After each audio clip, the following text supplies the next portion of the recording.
ભારતનો સૌથી મોટો જો કોઈ દુશ્મન હોય ને તો આ વ્યસન. કે અત્યાર સુધી મેં ઘણા લોકોને કીધું કે ભાઈ વ્યસન છોડી દો, તો એક જ રીઝન મેઇન આવે કે ભાઈ હવે તાત્કાલિક ના છૂટે એમ. એ મિથ છે. કેન્સર થવાના કારણ શું શું છે? એક હ્યુમન પેપિલોમા વાયરસ છે, એના કારણે કેન્સર થતું હોય છે. પેરેન્ટ્સને કેટલાક જવાબદાર ગણો છો તમે? 50% ચરસ ગાંજો બી બહુ વધી ગયો બહુ છે, વધી ગયું છે. એ કેટલોક ઇફેક્ટિવ લાગે છે? 17 વર્ષની છોકરી અડ્ડાજણથી આવતી મારી પાસે કે મેડમ મારે છોડવું છે પણ છૂટતું નથી. ટોબેકોના કેટલા બધા પ્રકાર હોય છે અને એમાં એવી કઈ વસ્તુ છે જેના કારણે કેન્સર થાય છે?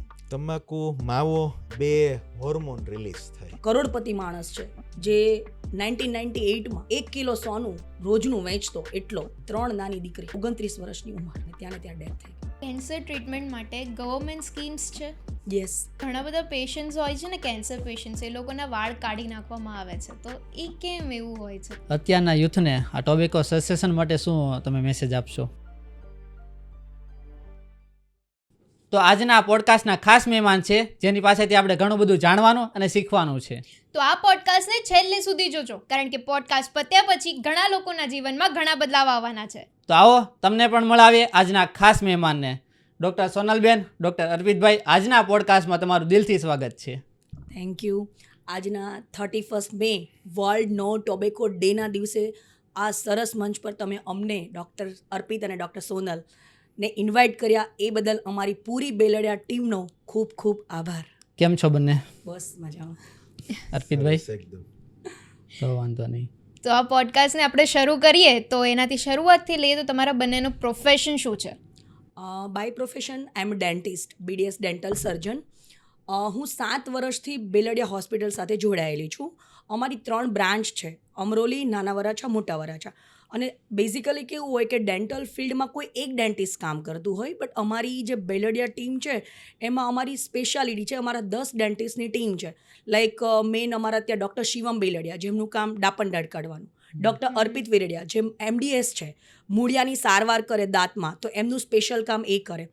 એમના વાઇફ છે મુકુંદી મેડમ, એ પણ ઓર્થોડોન્ટિસ્ટ છે, તો એમનું કામ વાંકા ચૂકા દાંતને સીધા કરવાનું. ડૉક્ટર રસિક સર છે, એમનું કામ છે ઇમ્પ્લાન્ટ મૂકવાનું. હું ડૉક્ટર સોનલ નાના બચ્ચાઓની સ્પેશિયલ ટ્રીટમેન્ટ કરું, કવરનું કામ, અને મેઇન વ્યસન મુક્તિનું કંઈ પણ કામ હોય એ અમે બંને કરતા હોઈએ છીએ. અને અમારી પૂરી ટીમનું આ ફોકસ છે લાઈક વ્યસન મુક્ત કરવા માટે, કે દર્દીઓને સેવા આપીએ છીએ. દાંતની લગતી તમામ પ્રકારની સારવાર અમારી 3 બ્રાન્ચ પર ઉપલબ્ધ છે. અને એ સિવાય અમે આજકાલની યુવા પેઢીને આ વ્યસનમાંથી બહાર લાવવા માટે ઘણા બધા પ્રોગ્રામ્સ, કાર્યક્રમ કરી ચૂક્યા છે, અને એ જ દિશામાં આગળ વધશું પણ ખરા. ને તમારું સર? મેં BDS કરેલું છે. 2012માં મારે BDS કમ્પ્લીટ થયું, પછી 2016માં મારે MDS કમ્પ્લીટ થયું. MDSમાં મેં દાંત બચાવવાની ટ્રીટમેન્ટમાં ભણેલું છે, પણ મોઢાના રોગોનું જે નિદાન કરવાનું હોય, ડાયગ્નોસિસ કરવાનું, એમાંય જે મોઢાના કેન્સર હોય, મોઢાનું કેન્સર થતાં પહેલાંના જે કાંઈ રોગ થતા હોય, જે કાંઈ લક્ષણો હોય, એમાં મારો થોડોક સ્પેશિયલ ઇન્ટરેસ્ટ છે. વ્યસન મુક્તિ અને વ્યસનના કારણે જે કાંઈ પ્રોબ્લેમ થાય છે એનું અર્લી ડિટેક્શન કરવું, એમાં મારું ફોકસ છે. બંનેનું સ્ટડી શું છે? હું BDS ડેન્ટલ સર્જન, મતલબ બેચલર ઓફ ડેન્ટલ સર્જન. મેં પાસ આઉટ કર્યું અહેમદાબાદ BJ મેડિકલ સિવિલ હોસ્પિટલથી. મારું કમ્પ્લીટ થયું 2016માં, એટલે અપ્રોક્સ મને 8 years થયા. અને હું ત્યાં મારા ટાઈમ પર ગોલ્ડ મેડાલિસ્ટ હતી મારી કોલેજમાં, પ્રોસ્ટોડોન્ટિક્સ એન્ડ ક્રાઉન એન્ડ બ્રિજ સબ્જેક્ટમાં. ને સર તમારું? ક્યાંથી તમે પૂરું કર્યું અને સ્ટડી લાસ્ટ ક્યારે પૂરી કરી? 2012માં મારું ડેન્ટિસ્ટ્રી કમ્પ્લીટ થઈ. પછી મેં 1 વર્ષ જામનગર સિવિલ હોસ્પિટલમાં કામ કર્યું છે. ઓકે. ત્યાં જે કેન્સર વિભાગ હોય એમાં મેં વધારે કામ કરેલું છે. બરાબર. અને 2016માં મેં MDS કમ્પ્લીટ કરેલું, માસ્ટર ઓફ ડેન્ટલ સર્જરી. આ જે ટોબેકો સેસેશન છે એ શું છે? ટોબેકો સેશન મતલબ વ્યસન મુક્તિ. એટલે વ્યસન મુક્તિમાં લોકોને કેવું હોય કે કંઈક કેન્દ્રો હશે, તે કંઈક થેરાપી આપતા હશે, એવા અલગ અલગ મીથ છે. પણ બેઝિકલી વ્યસન, તમાકુ, નશો, ચરસ, ગાંજો, ફીણ, દારૂ, હુક્કો, આજકાલ તો બહુ બધા વ્યસન ચાલે છે. તો એનાથી બહાર કઈ રીતે નીકળવું, મતલબ વ્યસનને મુક્ત કઈ રીતે કરવું, તેના માટે અલગ અલગ મતલબ ફિલ્ડ હોય. લાઈક એક કાઉન્સિલર ટીમ છે કે જેનું કામ છે પેશન્ટને અમે સમજાવીએ અને કાઉન્સિલિંગથી અમે પેશન્ટને વ્યસન મુક્ત કરાવતા હોઈએ. પછી એ સિવાય ટ્રીટમેન્ટ બેઝ હોય કે જેમાં આપણે અલગ ઇન્જેક્શન્સ, નિકોટિન પેચ, ચ્યુઇંગમ એ બધા દ્વારા પણ આપણે એ લોકોને વ્યસનમાંથી મુક્ત કરતા હોઈએ છીએ. ટબેકો સેશન મતલબ વ્યસન મુક્તિ. ઓકે. ઓકે, તો આ વ્યસન મુક્તિનું ઇન્સ્પિરેશન ક્યાંથી મળ્યું? વ્યસન મુક્તિનું ઇન્સ્પિરેશન એવું છે કે જ્યારે હું 10મા ધોરણમાં ભણતી, when I was in 10th standard, ત્યારે મારી ને મારા પપ્પા વચ્ચે શરત હતી કે મારે 95 ઉપર પર્સન્ટેજ આવે ને તો પપ્પા તમે તમાકુ બંધ કરી દેજો. મારા પપ્પા ગુટકા ખાતા, એટલે પપ્પાએ પહેલાં એવું કીધું કે બીજું કંઈ માગ. મેં કીધું નહીં, અગર તમને મને આપવું જ છે કંઈ ગિફ્ટ તો તમે તમાકુ બંધ કરી દેજો.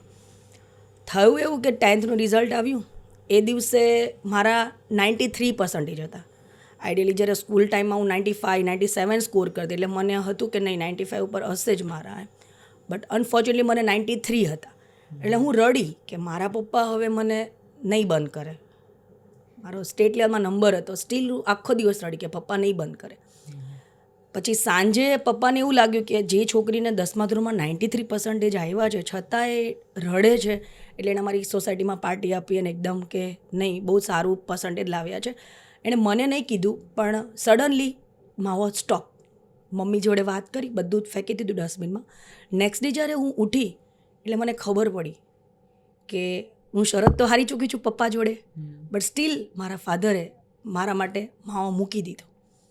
એટલે મેં મારા ફાધરની લાઈફસ્ટાઈલ મારા નજર સામે જોઈ છે ચેન્જ થતાં, અને એ દિવસ હું ક્યારેય નહીં ભૂલું કે હું બહુ ગ્રેટફુલ છું કે મારા ફાધરે મને આ ઇન્સ્પિરેશન પણ આપ્યું. અને ત્યારથી મને અંદરથી જ ગમે કે લાઈક કોઈ પણ વ્યસન કરતા હોય તો હું એવું નથી કહેતી કે હું એને કહું એટલે છોડી જ દે. હું એને મારા સાઈડથી કમ્પ્લીટ ઇફર્ટ્સ આપું, સમજાવું અને કરી જ દે બંધ. એટલે એ પપ્પા પરથી મને ઇન્સ્પિરેશન મળ્યું કે લાઈક તમારું માઇન્ડસેટ એક ક્ષણમાં વ્યસન છોડાઈ શકે છે. જે લોકોને મીત હોય કે વ્યસન છૂટે જ નહીં કે વોટ એવર, તો એ મારા પપ્પા પરથી મને એટલું ઇન્સ્પિરેશન મળ્યું. એટલે મારું ફાધર જ મારું ફર્સ્ટ પેશન્ટ છે બેઝિકલી. કે અત્યાર સુધી મેં ઘણા લોકોને કીધું કે ભાઈ વ્યસન છોડી દો, તો એક જ રીઝન મેઇન આવે કે ભાઈ હવે તાત્કાલિક ના છૂટે એમ. એ મિથ છે. એ જો કહું છું, એ જ અમારો કાઉન્સિલિંગ પાર્ટ જ એ છે કે એમાં અમે સમજાવીએ કે ઘણીવાર કેવું છે કે પેશન્ટને ખબર પડે, અમુક વખત પેશન્ટને ખબર નહોતી હોતી. જે તમે કીધું ને એ જ, સપોઝ એને કોઈક સારું ગાઈડન્સ બી મળશે ને કે લાઈક એવું નથી, તમે ઇન્સ્ટન્ટ બી છોડી શકો છો. મેં 200+ લોકોને વ્યસન મુક્ત કરાવ્યા છે આ જ ટેકનિકથી. Sudden stop. તમે ક્યારેક બી મારા ક્લિનિક પર ચેક કરીને ડ્રોવર ખોલશો એટલે તમને માવા મળશે. એ લોકો મારા સામે મૂકીને જાય. અને એમાં એક જ ફંડા છે,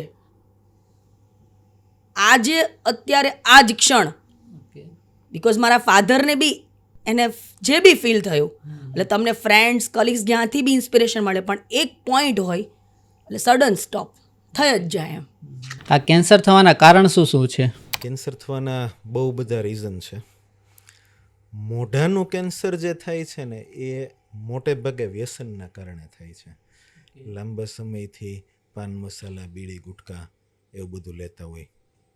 અમુક લોકોને એવું હોય ચોકઠું પહેરતા હોય, ચોકઠું વાગતું હોય વારંવાર એકની એક જગ્યાએ. ઘણા લોકોને દાઢ ઘસાતી હોય, જમતા જમતા વારંવાર એકની એક જગ્યાએ બટકા ભરાઈ જતા હોય, ચાંદી પૈડા કરતી હોય. એ રીઝનથી પણ થાય. 95% કેસીસમાં વ્યસનના કારણે મોઢાનું કેન્સર થાય. બરાબર. બીજા બહુ બધા કેન્સર છે. સ્કિન કેન્સર થતું હોય, બ્લડ કેન્સર થતું હોય, આંતરડાનું કેન્સર થતું હોય. ચામડીનું જે કેન્સર થાય એ રેડિયેશનના કારણે, આપણે જે બહાર તડકામાં આપણે ફરતા હોઈએ ને એમાંય અલ્ટ્રાવાયોલેટ કિરણો આવતા હોઈએ, એ આપણી બોડી પર લાંબો સમય સુધી આવ્યા કરે તોય ચામડીનું કેન્સર થઈ શકે. જીનેટિકલી આનુવંશિક અમુક રીઝનથી કેન્સર થતા હોય. લાઈફસ્ટાઈલ આપણી સારી ન હોય તો પણ કેન્સર થાય. અને ઉંમર જેમ વધતી જાય ને એમ કેન્સરનું જોખમ વધતું હોય. ઘણીવાર એવું પણ બને કે કાંઈ પણ વ્યસન ના હોય પણ તોય એમને આંતરડાનું કેન્સર અમુક લોકોને થતું હોય, અમુક લોકોને બ્લડ કેન્સર થતું હોય. બરાબર. મેઇન મોઢાનું કેન્સર તો વ્યસનથી જ થાય છે. તો મોઢાના કેન્સરના કેટલા ટાઈપ્સ છે? મોઢાના કેન્સરમાં મોસ્ટલી કાર્સિનોમા બેઝિકલી કેન્સર 4 ટાઈપના હોય: કાર્સિનોમા, સાર્કોમા, લિમ્ફોમા અને લ્યુકેમિયા. મોઢાનું જે કેન્સર હોય ને એ કાર્સિનોમા કેન્સર કહેવાય. જે સ્ક્વેમસ સેલ કાર્સિનોમા, મોટે ભાગે મોઢાનું કેન્સર હોય ને તો એ જ ડાયગ્નોસિસ હોય છે કે સ્ક્વેમસ સેલ કાર્સિનોમા. ચામડીનું જે ઉપરનું લેયર હોય મોઢાની ચામડીનું, એમાં કેન્સરની અસર જોવા મળે અને એ વ્યસનના કારણે થતી હોય છે.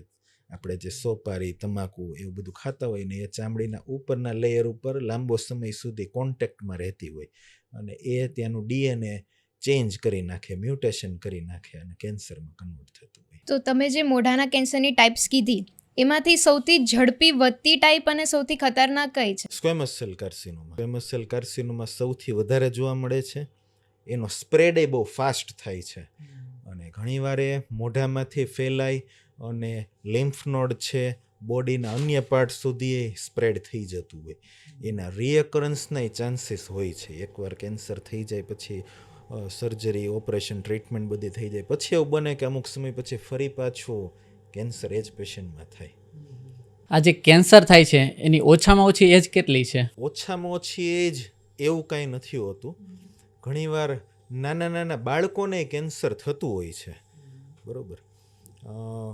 નાના બાળકોમાં બ્લડ કેન્સર જોવા મળે છે, લિમ્ફોમા જોવા મળતું હોય છે.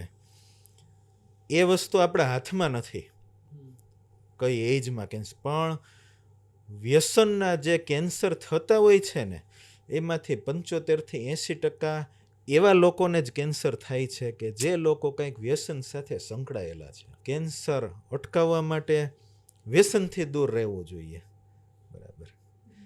જેમ એજ વધે આપણી એમ કેન્સરના ચાન્સીસ વધતા હોય. એવું નથી કે મિનિમમ આ એજમાં કેન્સર થાય કે આ ઉંમર કરતાં નાની ઉંમર છે તો આપણને કેન્સર નહીં જ થાય, એવું કાંઈ નથી. ઓકે. મોસ્ટલી વ્યસનથી દૂર રહીએ તો આપણે કેન્સરથી દૂર રહીએ. ઘણીવાર આપણે કોઈને કહીએ કે ભાઈ કેન્સર થશે, રેવા દે ને ટોબેકો ના લઈને, તો એ લોકો પાસે એવું રીઝન હોય કે જે નથી ખાતા એને બી થાય છે, તો એને શું કહેશો તમે? જે નથી ખાતા અને કેન્સર થાય છે ને વેરી વેરી રેર છે. ઓકે. પણ જે લોકો વ્યસન કરે છે એમનામાં કેન્સર થવાનું પ્રમાણ બહુ જ વધારે છે. હું એક એક્ઝામ્પલ બી આપી દઉં તમને. જેમ કે હવે આવું જે લોકો કહે છે, આપણને ખબર જ છે કે આપણા ઘરે ચોર હશે એ તાળું તોડીને ચોરી કરવાનો જ છે ને, યસ, તો કેમ લોક કરો છો? રાઈટ. કેમ લોક કરીએ છીએ આપણે? આપણા ઘરે ચોરી લેટ થશે. અગર તાળું નથી માર્યું તો જલ્દી થશે, બાકી ચોર તો તાળું તોડીને બી કરવાનો જ છે. યસ. તો વ્યસન કરો છો તો તમને ચાન્સીસ જલ્દી છે આવવાના. કેન્સરના કેટલા સ્ટેજીસ છે? કેન્સરના જનરલી છે ને સ્ટેજ 0 થી સ્ટેજ 4 સુધી હોય. સ્ટેજ 0, સ્ટેજ 1, સ્ટેજ 2, 3 અને 4 એવી રીતે. સ્ટેજ 0 એને કહેવાય કે હજુ કેન્સર થઈ નથી ગયું પણ કેન્સર થવાના ચાન્સીસ ઘણા વધારે છે. સ્ટેજ 1માં જે કેન્સર હોય એવું હોય કે લોકલ સાઇટ પર હોય, ખાલી એ ક્યાંય ફેલાયેલું ના હોય, ખાલી એક જ જગ્યાએ હોય, બહુ ઓછી માત્રામાં હોય. સ્ટેજ 2માં કેન્સર ઉપરના ચામડીના લેયરથી થોડુંક નીચે સુધી ફેલાતું હોય, એ સ્ટેજ 2માં જાય. સ્ટેજ 3માં એવું હોય કે લોકલ સાઇટ ઉપર તો કેન્સર છે જ, પણ જે આજુબાજુના લિમ્ફ નોડ હોય ત્યાંય કેન્સર સ્પ્રેડ થયું હોય. અને સ્ટેજ 4માં એવું હોય કે આખા બોડીના બહુ બધા ઓર્ગન સુધી કેન્સર સ્પ્રેડ થયું હોય. ઓકે. એટલે કેન્સર જેટલું અર્લી સ્ટેજમાં નિદાન થાય અને એની સારવાર થાય તો એનું પ્રોગ્નોસિસ, મતલબ કે એનો સક્સેસ રેશિયો એટલો વધારે સારો ટ્રીટમેન્ટ પછી. તો પ્રેઝન્ટ સ્ટડીઝ પ્રમાણે કેન્સર પેશન્ટ્સનો રેશિયો કેટલો છે? રેશિયોની વાત કરીએ ને તો મેમ WHO ની એક ગાઈડલાઇન છે કે આખા વર્લ્ડમાં 30 lakhs જેટલા હશે, એમાંથી ઇન્ડિયામાં એવરી યર 8 લાખ લોકો કેન્સરથી મરે છે. મતલબ રોજના 3000, દર મિનિટે 95 એટલા લોકો કેન્સરથી, ટોબેકો ચ્યુઇંગથી મરે છે. ને આંકડો કેવો છે, હમણાં જેમ કે એક્સિડન્ટ થશે તો તરત ન્યૂઝમાં આવશે. હમણાં પેલો ઇન્સિડન્સ બન્યો રાજકોટ, તો કેવું ન્યૂઝમાં આવ્યું, આટલા લોકો મર્યા. ડાયાબિટીસથી મરશે, તો મતલબ અકસ્માતનું બધી જાહેરાતો આવે છે, પણ આ જે તમાકુ છે એ છૂપું છે લાઈક, અને એનાથી બહુ બધા લોકો મરે છે પણ આંકડો બહાર નથી આવતો. યસ. અને આજના યુવાનને એવું પણ ખરા કે એ લોકોને જેટલો ડર કેન્સરથી છે ને એટલો ડર તમાકુથી નથી, સમજ્યા? જેમ કે અમારી તો રિસેન્ટ ક્લિનિકમાં પેશન્ટ્સ હમણાં 2 વર્ષમાં 7 વર્ષની પ્રેક્ટિસમાં છેલ્લા 2 વર્ષની અંદર એવું છે કે 22-23 વર્ષનો છોકરો આવે, થોડીક સાઇન એને ખબર પડવા લાગે, મોઢું ઓછું ખુલે, ચાંદું પડે એટલે સડનલી આવે, ત્યારે એને ખબર પડે. એટલે એના પરથી ખબર પડે કે 2 વર્ષની અંદર આ રેશિયો, અને જો આમને આમ રહેશે તો આ વાર જ નહીં લાગે સ્પ્રેડ થતા. સર, આ કેન્સર છે એ શું વારસાગત પ્રોબ્લેમ હોઈ શકે? નહીં, મોસ્ટલી વારસાગત રીતે કેન્સર આવે નહીં. એવું જનરલી નથી જોવા મળતું કે ફાધરને કેન્સર હોય તો એમના દીકરાને, એમના સંતાનોને કેન્સર આવે, એવું ના હોય. પણ ઘણીવાર રેડિયેશનના કારણે ડીએનએમાં ફેરફાર આવી ગયા હોય, એના કારણે એવું બને કે વારસાઈ આવે. જેમ કે જાપાનમાં પહેલાં ન્યુક્લિયર અટેક થયેલા વર્લ્ડ વોર વખતે, ત્યારે ત્યાં ન્યુક્લિયર બોમ્બ યુએસએ વાળાએ ફોડેલા, તો એ લોકોના ડીએનએમાં ચેન્જીસ આવી ગયેલા એ બંને સિટીમાં. તો ત્યાં વારસાઈ કેન્સર જોવા મળે છે. ત્યાં કેન્સરનું પ્રમાણ ઘણું વધારે છે જાપાનમાં. આપણે અહીંયા એવું નથી હોતું જનરલી કે પેરેન્ટ્સને કેન્સર હોય તો એના બાળકોને કેન્સર આવે, એવું નથી અત્યારે અહીંયા કંઈ. તો કેન્સર કયા સ્ટેજ પર આવે ત્યારે ચેક કરાવી જ લેવું જોઈએ અને ઓપરેશન કરાવવું જ જોઈએ? કેન્સર જેટલું વહેલું નિદાન થાય અને જેટલી વહેલી એની સારવાર થાય એટલું વધારે સારું, બરાબર? કેન્સર થતાં પહેલાં પ્રી કેન્સર કન્ડિશન હોય, એટલે કે કેન્સર થતાં પહેલાંના લક્ષણો. મોઢાના કેન્સરમાં એવું હોય કે મોઢું ઓછું ખુલવું, તીખું વધારે લાગવું. જે નોર્મલી લોકો તીખું ખાઈ શકતા હોય ને એટલું જેને પ્રી કેન્સર હોય એ લોકોને બહુ તીખું લાગે. અંદર મોઢામાં બર્નિંગ થયા કરે, બળતરા થયા કરે. અંદરની જે મોઢાની ચામડી હોય ને એમાં વ્હાઇટ કલરના, રેડ કલરના ધાબા પડી ગયા હોય, તો એ બધું પ્રી કેન્સરની સાઇન્સ કહેવાય. એવું અગર તમને જોવા મળે, એવું તમને લાગે કે તમે તીખું નથી ખાઈ શકતા, મોઢાની અંદર ચામડી વ્હાઇટ થવા માંડી છે, મોઢું ખોલો તો બહુ ખેંચાતું હોય, બગાસું ખાવ તોય ચામડી ખેંચાતી હોય, એવું હોય ને ત્યારથી જ તમારે ડૉક્ટરની એકવાર મુલાકાત લેવી જોઈએ, જેથી કરીને આપણે કેન્સરને આવતું જ અટકાવી શકીએ, બરાબર? મોઢાનું કેન્સર થવાનું હોય ને એના ઘણા સમય પહેલાંથી આવી બધી બોડી વોર્નિંગ સાઇન્સ આપણને આપવા માંડે, તો એમાં આપણે ધ્યાન આપવું જોઈએ. સર, આ કેન્સર છે એ વાયરસની જેમ ફેલાઈ શકે? નહીં, વાયરસની જેમ નથી ફેલાતું, પણ અમુક વાયરસ એવા છે કે જેના કારણે કેન્સર થતું હોય છે. આપણે હમણાં વાત થઈ કે વ્યસનથી કેન્સર વધારે થતું હોય છે, પણ અમુક વાયરસ એવા છે કે જે કેન્સર કરે છે, બરાબર? એક હ્યુમન પેપિલોમા વાયરસ છે, એના કારણે કેન્સર થતું હોય છે. પછી એક એપ્સિન-બાર વાયરસ છે, એના કારણે કેન્સર થતું હોય છે. કેન્સર એક સેક્સ્યુઅલી ટ્રાન્સમિટ ડિઝીઝ હોઈ શકે? નો, બિલકુલ નહીં.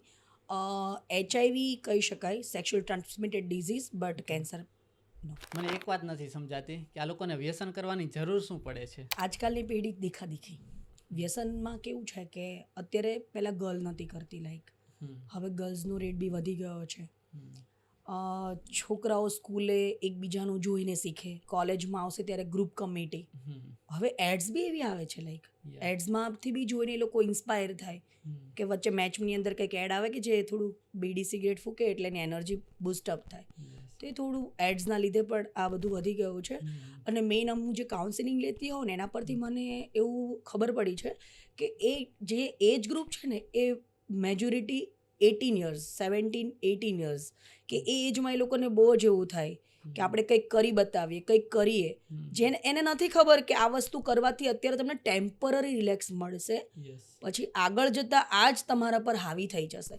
અને એક વખત એનો લત લાગી જાય છે ને પછી એને છોડવું છે વ્યસન પણ છૂટતું નથી. એટલે મેઇન તો દેખાદેખી અને બસ લોકોને બતાવવા. ઘણી વખત એ લોકોને ટેસ્ટ બી નથી ગમતા હોતા. એવા બી મને છે મારા પેશન્ટ કે જે લોકો એવું શેર કરે કે મેડમ મેં લોકોને સિગરેટ દારૂ બી છોડાવ્યા છે, તો લોકોને ડ્રિંકનો ટેસ્ટ ના ગમતો હોય, બટ આમ એકદમ બતાવવા કે નહીં મારો ફ્રેન્ડ કરે છે તો હું બી કરું એમ.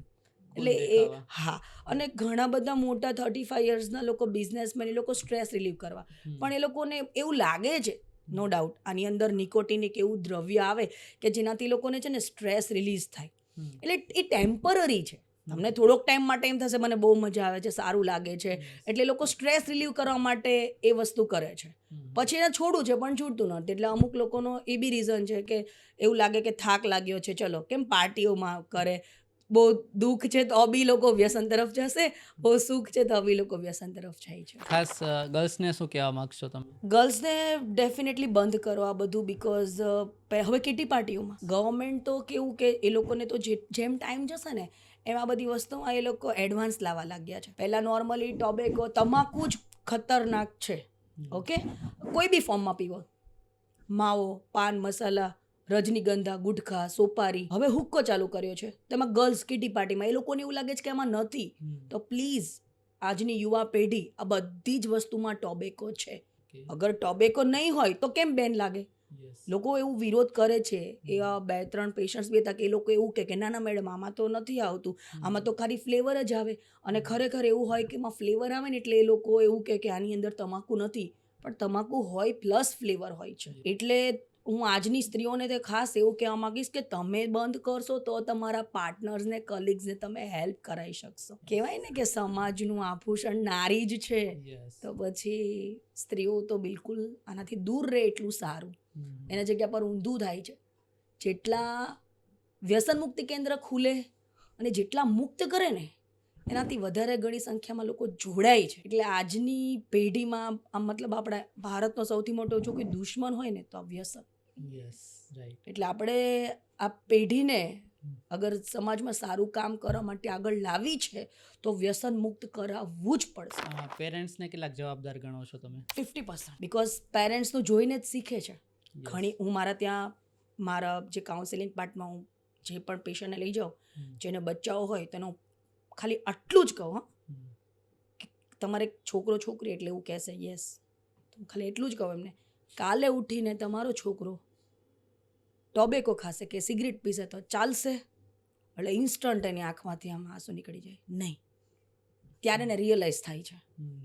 કા જેને બચ્ચાઓ નથી, લગ્ન થાય, એમને બી આ જ વસ્તુ હું કહું. કેમ કે બચ્ચું તમારું જોઈને શીખશે. એને દેખાય છે કે પપ્પા ખાય છે તો પપ્પા કેમ ના પાડવાના? પાડશે તો સામે બી કહી શકે કે તમે ખાઓ છો તો તમે કેમ અમને ના પાડો છો? અને બીજું એક છે ને, આનો તમે ક્વેશ્ચન પૂછો ને એના પરથી હું પેસિવ સ્મોકિંગનું બી થોડું લોકોને કહી દઉં કે જે લોકો સ્મોકિંગ કરે છે ને એનાથી 3 ગણો ધુમાડો બહાર નીકળે. એટલે એ જે ધુમાડો કહેવાય ને એને પેસિવ સ્મોકિંગ કહેવાય. એટલે જે સ્મોકિંગ નથી કરતું એ પણ એ એરિયામાં અગર રહેશે ને તો એમને પણ ચાન્સીસ છે કેન્સર થવાના. આજકાલ લોકોને બેબી પ્લાનિંગમાં બહુ ટ્રબલ પડે છે. આ તો બહુ લોંગ ટાઈમે અમને બી ખબર પડી રેશિયો કે એનું એક રીઝન આ પણ છે. અગર હસબન્ડ સ્મોકર છે કે એવું કંઈ છે તો એના લીધે એના સ્પર્મ કાઉન્ટ તો બરાબર છે, બટ એ મતલબ એ તો મેટર કરે જ છે, પણ એના સિવાય એ જે સિગરેટ સ્મોકિંગનો ધુઓ છે એ એની વાઈફ કોન્સ્ટન્ટ લેતી હોય એના લીધે પણ આ ડાઉન જાય છે. એટલે પેસિવ સ્મોકિંગ પણ મતલબ વાતાવરણમાં બહુ પ્રદૂષણ ફેલાવે. એવું કહેવાય કે 1/3% જેટલો ધુઓ અંદર જાય એનાથી 2/3 જેટલો બહાર નીકળે. તો એ બી હાર્મફુલ છે, જેની અવેરનેસ જ નથી આજે ઇન્ડિયામાં પેસિવ સ્મોકિંગ માટે. એટલે એ બધું બંધ કરવું જરૂરી છે. આજે ચરસ ગાંજો બી બહુ વધી ગયો છે. બહુ વધી ગયું છે. એ કેટલો ઇફેક્ટિવ લાગે છે તમને? આનાથી વધારે. આ તો મને નોલેજ નહોતું. મને મારું પેશન્ટ શીખવાડે આવું. એક પેશન્ટ આવ્યું મારી પાસે કે મેડમ આ મારા ગમ્સ છે ને એ પર્પલ થઈ ગયા છે, તમે એને વ્હાઇટ કરી આપો. એટલે મારી પાસે સર્જરી ટેકનિક હોય પણ પહેલાં પણ એનું કાઉન્સિલિંગ લઈએ. 17 વર્ષની છોકરી, 17 વર્ષની છોકરી એ અડ્ડાજણથી આવતી મારી પાસે. એટલે પહેલાં 2 સિટિંગ તો મને ખબર નહીં પડી. મેં કીધું આ કેમ આવું કરાવે છે? એના ઘરે નહીં ખબર હોય એના ડેડને. ધીમે ધીમે આ પેલા બધા હોઠ પણ પર્પલ થવા લાગે, એટલે પછી ખબર પડવા લાગે. એટલે ડર, એક ફિયર કે મેડમ તમે આ કરી દો. એટલે મેં ડિટેલમાં કાઉન્સેલિંગ લીધી.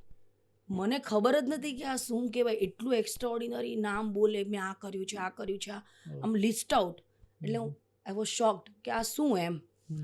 પછી મેં કાઉન્સેલિંગ લીધું, 2-3 મહિના ટ્રીટમેન્ટ ચાલી. એ છોકરી બહાર નીકળી ગઈ, પણ એ પોતે એક્સેપ્ટ કર્યું હતું કે મેડમ મારે આ છોડવું છે પણ છૂટતું નથી.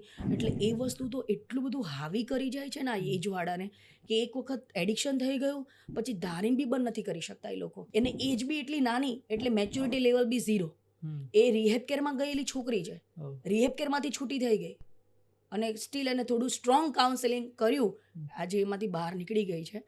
એટલે આજે સુરતમાં નવાઈની વાત એ છે કે સુરતમાં સ્કૂલ એજવાળા છોકરાઓ આ વસ્તુ કે આના માટે જવાબદાર હું થોડા પેરેન્ટ્સને ટીચર્સને બી કહીશ.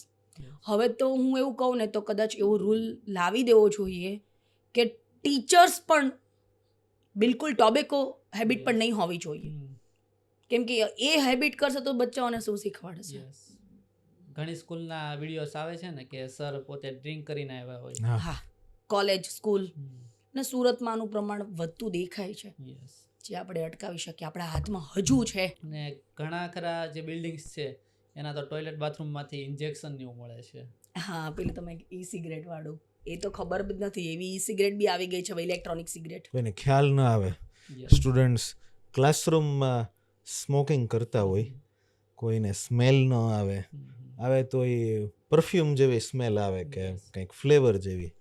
એટલે હવે બધા બહુ ઓપ્શન્સ બહુ વધી ગયા છે અત્યારના બાળકો પાસે વ્યસન માટે. સરકારી પ્રતિબંધ છે ઘણો બધો, પણ તોય ખુલ્લામ વેચાણ છે બધી વસ્તુ.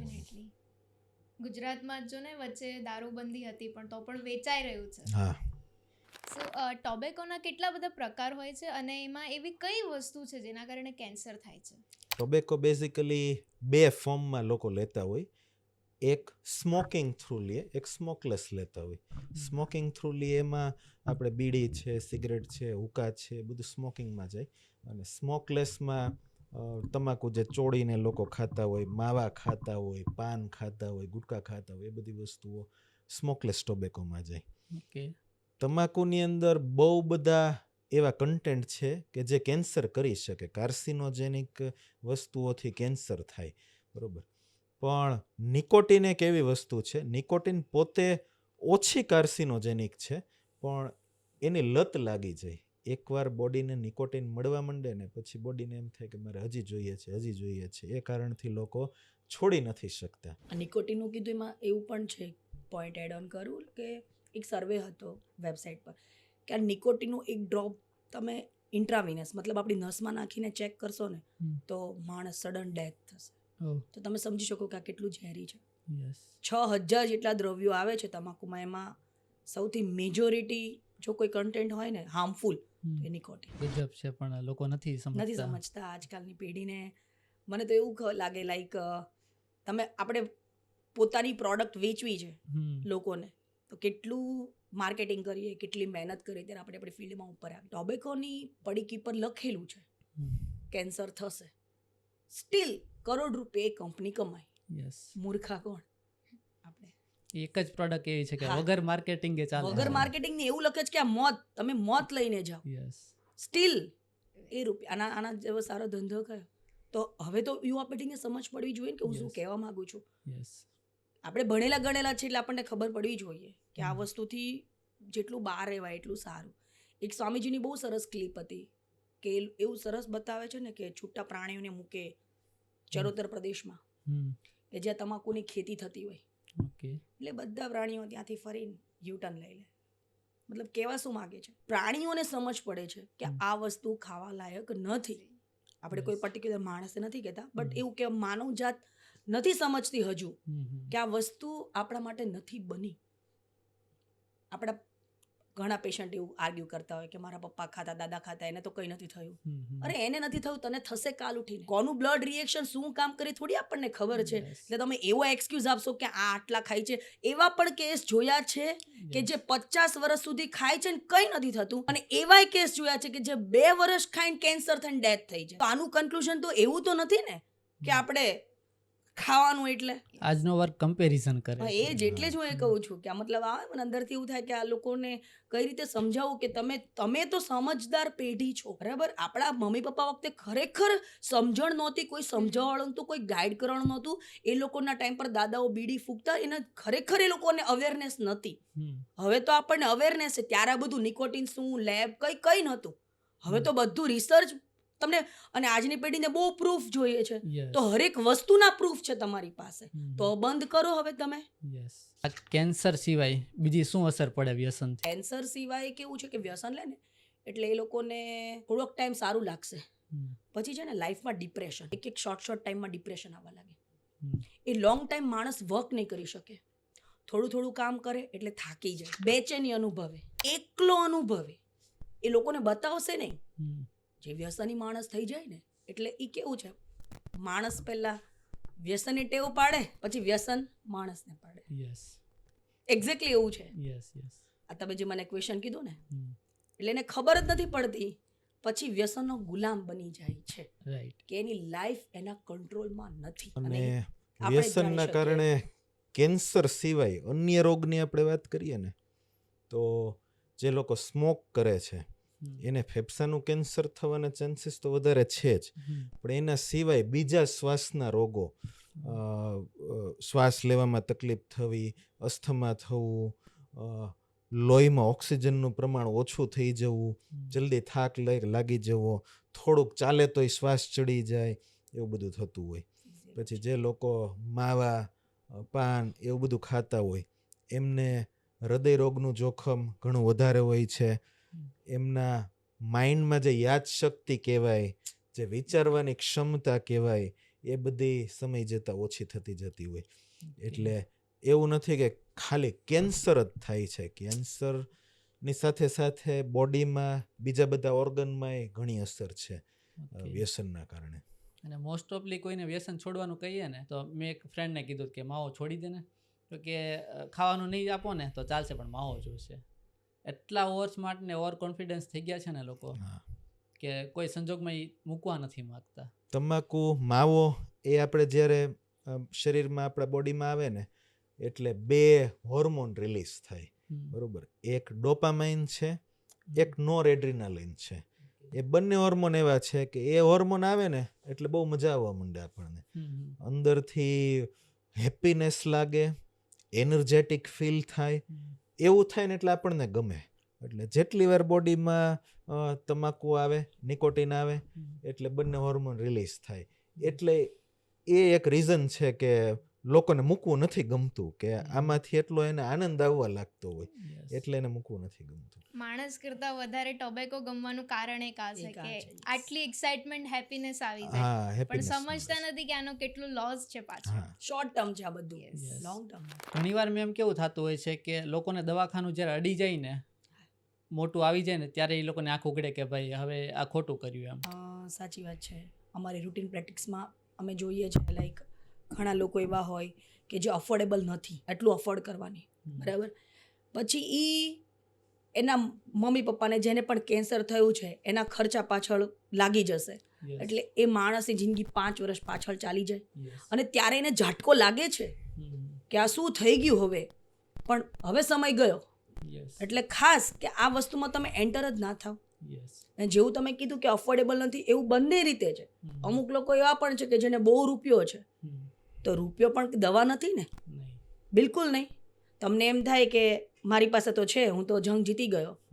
એક રાજકોટનો જ કિસ્સો છે, એક બહુ જ સારો કરોડપતિ માણસ છે જે 1998માં 1 કિલો સોનું રોજનું વેચતો, એટલો એનો વેપારી હતો. એને 30 વર્ષની ઉંમરે કેન્સર આવ્યું. બધા એને બહુ સમજાવ્યો કે તું છોડી દે, પણ એને લત નથી છૂટતી. તાત્કાલિક સવારમાં ઉઠ્યા, આ રિયલ સ્ટોરી છે. ઓકે. સવારે ઉઠ્યા એટલે બ્રશ કર્યું, બ્લીડિંગ, સીધું એને વાઈફને કીધું. એટલે એની વાઈફે તરત ફોન કર્યો, ત્યાંના સારામાં સારા ઓન્કોલોજીસ્ટને કોન્ટેક્ટ કર્યો. એટલે એમણે કહી દીધું 4th સ્ટેજ કેન્સર, તમારી પાસે 1 મહિનાનો ટાઈમ છે. એ ટાઈમ પર આ તો મેં આખું વર્ણન સાંભળેલું છે, એ ડૉક્ટરના શબ્દો છે, આપણે જોયું નથી, પણ એમણે શું કીધું કે એ માણસે જ્યારે ત્યાં ચીસ પાડેલી કે આ મેં શું કરી દીધું, તાત્કાલિક મુંબઈ જાય છે. મુંબઈ કહે છે કે સારામાં સારા ડૉક્ટરને બોલાવો મારા માટે, તમે કયો એટલા રૂપિયા આપું. 5 લાખ રૂપિયા ડૉક્ટરને ગિફ્ટ કર્યા કે આ તમારી ગિફ્ટ, મને બચાવો, તમે કહો તો હું એરોપ્લેન લઈને આવું. એટલે એ ડૉક્ટરે 5 લાખ રૂપિયા આપી દીધા, તમારે જે દાન કરવું એ કરી દો, તમારી લાઈફમાં તમારી પાસે 25 દિવસનો ટાઈમ છે. પછી જે માણસ રડ્યો છે, જ્ઞાનવત્સલ સ્વામીજી, એણે જ એ માણસના હાથ પર એના અંતિમ દિવસો જોયેલા, અને એમનું જે વર્ણન હતું, મને આમ રૂવાડા ઊભે થઈ ગયા જ્યારે મેં સ્ટોરી સાંભળીને. ત્યારે 3 નાની દીકરી, 29 વર્ષની ઉંમર, અને ત્યાં ને ત્યાં ડેથ થઈ ગયું. એટલે માણસે સમજ પડે છે પણ થઈ જાય પછી યસ. અને પાછળ ફેમિલીનું બી શું બસ. પછી. અને હું તો એવું જ કહું કે જે લોકો વ્યસન કરતા હોય ને એની ફેમિલી, વાઈફ, પત્ની, કોઈની ચિંતા જ નથી. યસ. એવું જ થયું ને, બિકોઝ તમને ખબર જ છે કે આજ નહીં તો કાલ કેન્સર થવાનું છે, યસ સ્ટીલ તમે વ્યસન કરો છો, તો તમને તમારા બાળકો પ્યારા નથી. સાદી સોપારી હોય જેમ કે દિલ લગી દિલદાર એટસેટ્રા જે પણ હોય તો એનાથી કંઈ કેન્સર થઈ શકે? 100%. આ મને બહુ જ ગેમો ક્વેશ્ચન. મારા ત્યાં પ્રેક્ટિસમાં આ બી બહુ કોમન છે. અત્યારની 50-60% યુવા પેઢી રજનીગંધા ખાય અને એ લોકો બહુ રૂઆબથી એવું કે આમાં તો કંઈ ના થાય મેડમ, આ તો ખાલી સાદી સોપારી છે. એ લોકોને મારો હજુ પર્સનલ મેસેજ, તમે ગૂગલ કરો what is areca nut, AREANUT, areca nut. કેન્સરકારક દ્રવ્યની અંદર જે સૌથી હાર્મફુલ છે એ આ અરેકા નટ છે. તમે લોંગ ટર્મ એ સોપારી તમે જે કીધું એ ખાશો, એનું તુરું દ્રવ્ય બને એટલે ગાલની ચામડીમાં આવે. ગાલની ચામડીમાં આવશે એટલે આપણું સોફ્ટ હોય, જે લોકો આ વારે વારે ખાતા હોય એમની આ ચામડી જાડી થવા લાગશે. ધીમે ધીમે ધીમે એટલું કઠણ થઈ જાય કે મોઢું ખુલતું તમારું બંધ થઈ જાય. મતલબ એ પહેલો સ્ટેજ આવી ગયો છે અને તમે અવેર નથી. સાદામાં સાદી સોપારી પણ નુકસાનકારક છે. OSMF એ શું છે? Oral submucous fibrosis. આ એક ડિઝીઝ છે, એવું કહી શકાય. પ્રી કેન્સર લીજન જે સાહેબે હમણાં કીધું એમાંનો પહેલો પ્રકાર OSMF. જે લોકો રજનીગંધા, પાન, સોપારી જે પણ ખાય છે એની ગાલની ચામડી તમે ચેક કરો તો એકદમ કડક હશે, મોઢું ખુલતું ઓછું થઈ જાય. આ ઓરલ સબમ્યુકસ ફાઇબ્રોસિસ. અને આ રોગ તમને થયો છે તો તમે તમારા ડેન્ટિસ્ટની મુલાકાત લો, સડન ટોબેકો સ્ટોપ કરો તો તમે આમાંથી બહાર નીકળી જશો. અધરવાઇઝ 100% આજ નહીં તો કાલ કેન્સરમાં કન્વર્ટ થશે. આની સર્જરી પોસિબલ છે? સર્જરી પોસિબલ છે પણ બહુ જ ખર્ચાળ છે. પ્લસ OSMF વસ્તુ કેવી છે કે એક વખત તમે ટ્રીટમેન્ટ, મતલબ સ્ટાર્ટિંગમાં તમારું ડાયગ્નોસિસ થઈ જશે કે પહેલા જ સ્ટેજમાં છે તો મેડિસિન, કાઉન્સિલિંગ, એક્સરસાઇઝ કરાવીએ એનાથી તમારું મોઢું ખુલવા લાગે છે. આજે ઓછું મોઢું ખુલતું હોય ને એ જ આ. ઓકે. એટલે તમે સ્ટાર્ટિંગ સ્ટેજમાં તમે નિદાન કરશો તો સર્જરીની જરૂર નહીં પડે. બાકી સર્જરી પણ પોસિબલ છે. કયા સ્ટેજ સુધી માણસ પાછો વળી શકે કે ભાઈ ચાન્સીસ છે બચવાના? એ જ મેં કીધું તમને કે સ્ટાર્ટિંગની અંદર એને ખબર પડવા લાગે છે. સૌથી પહેલાં છે ને મોઢામાં ચાંદુ, તમને તીખું નહીં ખાઈ શકો, ઓકે. બળતરા થવાની થોડી થોડી ચાલુ થાય, ચાંદુ પડે છે, યા તો તમને પોતાને ખબર પડવા લાગશે કે મારી ગાલની ચામડી સ્ટીફ થઈ ગઈ છે. બેટર ગો ફોર ડેન્ટિસ્ટ, તમે ચેકઅપ કરાવો. ઓકે. કઈ જ નથી સમજ પડતી તો પણ તમે પોતે ટોબેકો ખાઓ છો એટલે તમને ખબર જ છે, રેગ્યુલર વિઝિટ કરો તો તમને તરત ખ્યાલ આવી જશે. ઓકે. અને આવા કંઈ પણ સાઇન દેખાય છે ને, લાઈક મોઢામાં ચાંદુ પડે છે કે બળતરા થાય છે, મોઢું 4 આંગળીમાંથી 1 આંગળી ડાયરેક્ટ ના બંધ થાય, ધીમે ધીમે ધીમે બંધ થાય. તો જ્યારે ધીમે ધીમે બંધ થાય છે તો એ ટાઈમ પર તમે મુલાકાત લો, તરત તમારું નિદાન નીકળી જશે. સવારે જ્યારે ઉઠે ને, OSMFમાં એવું હોય, પેશન્ટ સવારે ઉઠે પહેલી વાર કોઈ બગાસું ખાય કે મોઢું ખોલવાનો પ્રયત્ન કરે તો સ્ટાર્ટિંગમાં એને બહુ મોઢું ખેંચાય. ડેમાં આખો દિવસ આપણે સૂતા હોય એટલે મોઢું બંધ હોય, સવારે ઉઠીને મોઢું ખોલે ને એટલે ખેંચાય. મતલબ એ OSMFનું સ્ટાર્ટિંગ છે. OSMF એટલે પ્રી કેન્સરસ કન્ડિશન. ઓકે. તીખું લાગતા પહેલાં શરૂઆત એવી થતી હોય, મોઢું ખોલે ને શરૂઆતમાં પહેલી વાર મોઢું ખોલે એટલે મોઢું ખેંચાવા માંડે, બરાબર. ત્યારથી એને પાછું વળી જવું જોઈએ. ઘણીવાર વ્યસન મૂકવા માટે લોકો નિકોટીનની ચિગમ લેતા હોય છે, હા. તો એ લેવાય?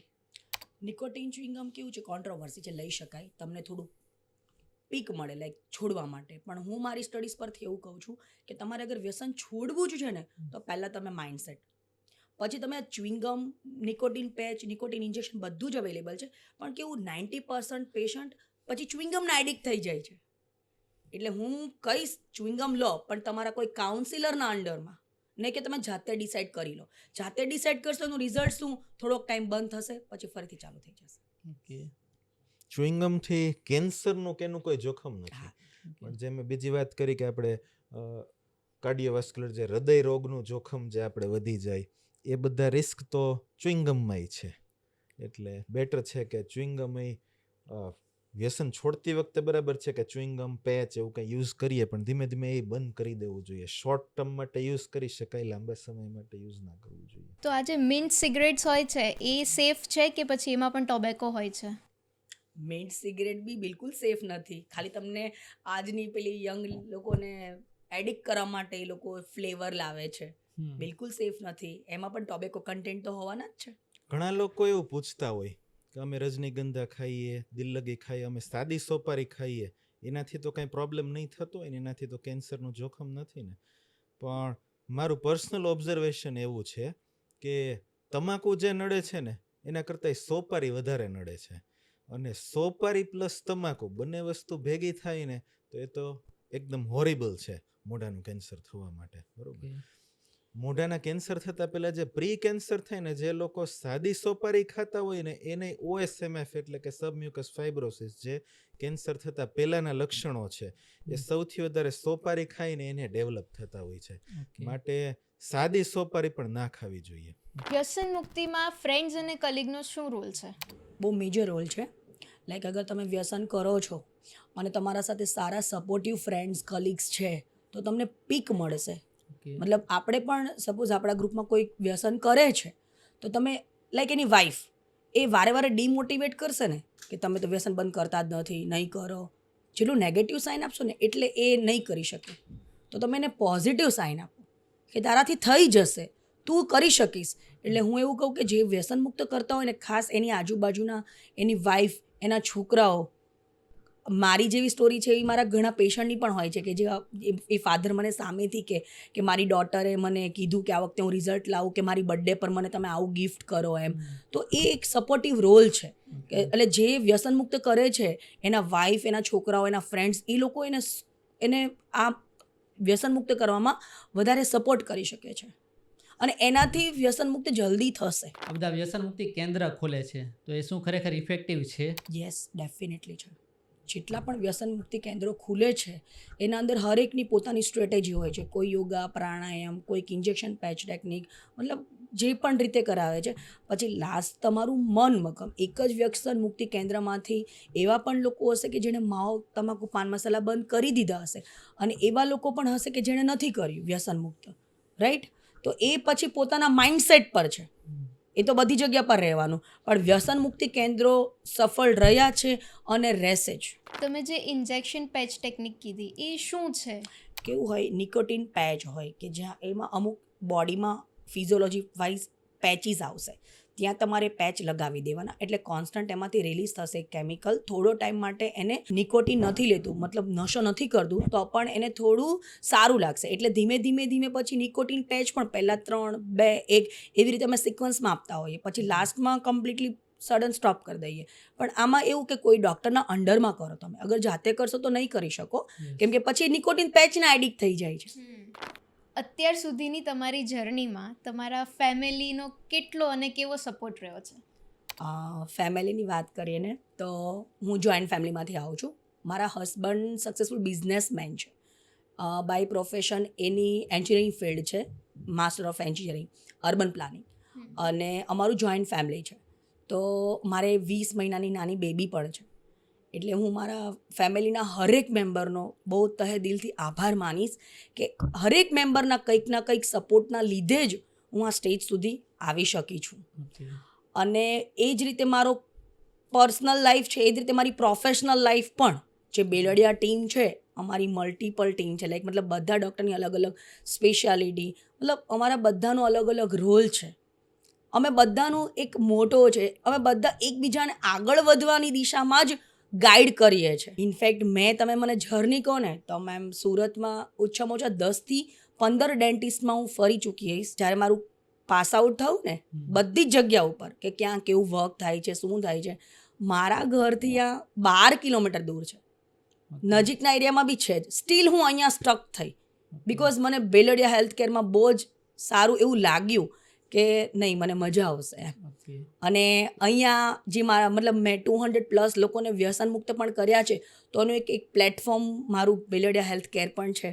બિકોઝ ત્યાં મને આ પેશન્ટ્સ મને જેવું જોઈએ એ પ્રમાણે બધું જ મળી રહે છે. એટલે જે પણ છે એ બધું ડેસ્ટિની જ નક્કી કરે. બટ મારી ઇનલોઝની ફેમિલી, મારા ફાધર મેડિકલ સ્ટોર ચલાવે છે, તો એ બધું જ મતલબ સુરતમાં જ છે મારું ફેમિલી બંને સાઈડનું. એ બી મારા માટે બહુ બેનિફિટ છે. ઘણીવાર લોકો એવું કહેતા હોય છે કે વ્યસન મૂકી દીધું તો પણ કેન્સર થયું. આ સાચું છે?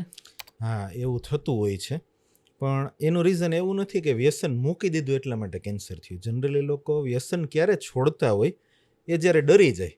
એમને મોઢામાં ચાંદુ પડી ગયું, માવાને એવું ખાતા હોય, ચાંદુ પડી ગયું, મટતું નથી, પછી બેસી ગયા, કેન્સરનો એમને ડર બેસી ગયો ને એટલે એણે વ્યસન છોડી દીધું. પણ ઓલરેડી એના બોડીમાં કેન્સર ડેવલપ થવાનું સ્ટાર્ટ થઈ ચૂક્યું હોય છે. પછી એમને એવું લાગે કે મેં તો 2 મહિનાથી માવા મૂકી દીધા ને, તો હવે મને કેન્સર થયું. પણ એકચ્યુઅલી એવું નથી હોતું. કેન્સર એમને પહેલેથી થઈ ગયું હોય છે, પછી ડરના લીધે એ લોકો વ્યસન છોડે અને એવું લાગતું હોય કે કેન્સર થઈ ગયું છે. વ્યસન મુક્તિ પછી છે ને અમુક લોકોને ફીવર કે બીજી કોઈ બીમારીઓ થાય તો એના કારણે પણ ઘણા લોકો વ્યસન મુક્તિ તરફ નથી જતા, તો એ વિશે શું કહેવું છે? એમાં કેવું છે કે લોકોને ડર લાગે. હા, એ સાચું છે કે વ્યસન મુક્ત કરીએ થોડા દિવસ તમને તાવ, શરદી, થોડા લોકોને ઝાડા ઉલટી થઈ જાય, અને કોઈકને એવું પણ થાય કે કબજિયાતનો પ્રોબ્લેમ થાય, વજન વધી જાય. આ બધા રીઝન સાચા જ છે. બિકોઝ તમે સડન સ્ટોપ કરો એટલે શરીરની ફિઝિયોલોજી હોય એ તો થવાનું જ, પણ એ બધું ટેમ્પરરી છે. અગર તમે એવું વિચારશો તો ક્યારેય વ્યસન જ મુક્ત નહીં કરી શકો, રાઈટ? પણ તમે એક વખત ઓવરકમ, મતલબ તમારું માઇન્ડસેટ કરશો કે આ થશે જ, અને અમે અમારા પેશન્ટને બી કહીએ જ છે, પણ તમે એવું કેમ નથી વિચારતા કે વ્યસન બંધ કરશો તમે મરી તો નથી જવાના ને? એક સિમ્પલ વસ્તુ છે, તમે મરવાના તો નથી ને. તો એ થિંકિંગ તમારું રોંગ છે. મતલબ થાય પણ ટેમ્પરરી. તમે એક પીરિયડ અચીવ કરી લેશો પછી તમને આ કંઈ પણ પ્રોબ્લેમ નહીં થાય. વિથડ્રોઅલ સિમ્ટમ્સ એ શું છે? એ જ જેવું તમે તમાકુ સડન તમે સ્ટોપ કરી દો ને એટલે થોડોક ટાઈમ તમને ચક્કર આવે, તાવ આવે, માથું દુખે, માણસને પોતાનું કામ કરવામાં મન ના લાગે, ડિપ્રેશન આવી જાય. એટલે જ અમે વ્યસન મુક્ત કરાવીએ ને ત્યારે આ બધા સિમ્ટમ્સને ઓવરકમ કઈ રીતે કરવા એ પણ એમને પ્રોપર ગાઈડ કરીએ છીએ. પણ આ સિમ્ટમ્સ આવે. તમારા જુનિયર ડોક્ટર્સ જે હોય એ લોકો સાથે કેવો એક્સપિરિયન્સ રહ્યો છે? અમારે બહુ બધા જુનિયર ડૉક્ટર એવરી મંથ કોઈને કોઈ આવતું હોય, કોઈને કોઈ જતા હોય. નવા ડૉક્ટર જ્યારે આવે ને ત્યારે એ જનરલી કામ શીખવા માટે અમારે ત્યાં આવતા હોય કે વધારે અનુભવ મેળવવા માટે આવતા હોય. હવે પહેલાંના ટાઈમમાં એવા ડૉક્ટર આવતા કે એ લોકોને ઇન્ટરેસ્ટ રહેતો હતો. અમે કામ કરતા હોય ને તો એ લોકો ઊભા બધું જોતા હોય, બધું ઓબ્ઝર્વ કરતા હોય, બહુ બધા અમને ક્વેશ્ચન પૂછતા હોય અને પોતાનામાં ઇમ્પ્રુવમેન્ટ લઈ આવતા હોય. છેલ્લા 4-5 વર્ષથી એવું જોવા મળે છે કે ડૉક્ટરોને ઇન્ટરેસ્ટ હવે અહીંયા ઓછો છે કામ કરવાનો. એ લોકોને બહાર જવું હોય છે, આઉટ ઓફ ઇન્ડિયા, અને ખાલી ટાઈમ સ્પેન્ડ કરવા માટે અને એક સર્ટિફિકેટ લેવા માટે અત્યારે અમારે ત્યાં આવતા હોય કે એક્સપિરિયન્સ સર્ટિફિકેટ એમને 6 મહિનાનું, 1 વર્ષનું અમે લખી આપીએ કે અમારે ત્યાં જોબ કરે છે. આ કિસ્સા ઘણા સાંભળ્યા છે કે તમે સિવિલમાં વર્ક કરો, તમારી પાસે એક એક્સપિરિયન્સ હોય એવો, તો તમને સારી જગ્યાએ કામ મળે એવું બધું. તો એ રિયલમાં હોય છે એવું? હા, એવું હોય છે. સારી જગ્યાએ વર્ક કરેલું હોય ને તો એમને સારી પ્લેસ પર જોબ મળે, સારા સેલરીવાળી જોબ મળે. અને એક્સપિરિયન્સ મેટર કરે, કઈ જગ્યાએ એક્સપિરિયન્સ લીધેલો છે. તમે શું માનો છો કે દવાથી કેન્સરને દૂર કરી શકાય? દવાથી કેન્સર દૂર ના થાય. સ્ટાર્ટિંગ સ્ટેજમાં અગર તમે દવા અને દુઆ બંને ભેગું થાય ત્યારે થઈ જાય. સ્ટાર્ટિંગ સ્ટેજમાં હોય તો તમે બચાવી શકો છો. અત્યારે કેન્સરની દવા આવી જ ગઈ છે, મતલબ આપણે કીમોથેરાપી એવું કહીએ, પણ પછી તમે એટલું બધું લેટ ગો કરશો, લાસ્ટ સ્ટેજમાં કેન્સર આવી જશે પછી તમે એવું કહો કે હવે દવા છે તો દવા નથી. બાકી તમે સ્ટાર્ટિંગ સ્ટેજમાં તમારું નિદાન થઈ જશે તો હવેની ભારતની ગાઈડલાઈન પ્રમાણે આ સર્વિસ ફ્રીમાં પણ થાય છે. મતલબ હવે અવેલેબલ છે ટ્રીટમેન્ટ. જે સ્ટેજ 0 કેન્સર કહેવાય ને, ધ મોસ્ટ અર્લી સ્ટેજ કેન્સરનું, એ રિવર્સિબલ છે. એ દવાએ એને રિવર્સ આપણે કરી શકીએ. પણ એકવાર સ્ટેજ 1 થઈ જાય, અંદર કોષનું મ્યુટેશન થઈ જાય ને પછી કમ્પલસરી સર્જરી, કીમોથેરાપી, રેડિયોથેરાપી એવું બધું કરવું પડે. સ્ટેજ 0 દવાથી રિવર્સિબલ છે. ઘણા બધા પેશન્ટ્સ હોય છે ને, કેન્સર પેશન્ટ્સ, એ લોકોના વાળ કાઢી નાખવામાં આવે છે, તો એ કેમ એવું હોય છે?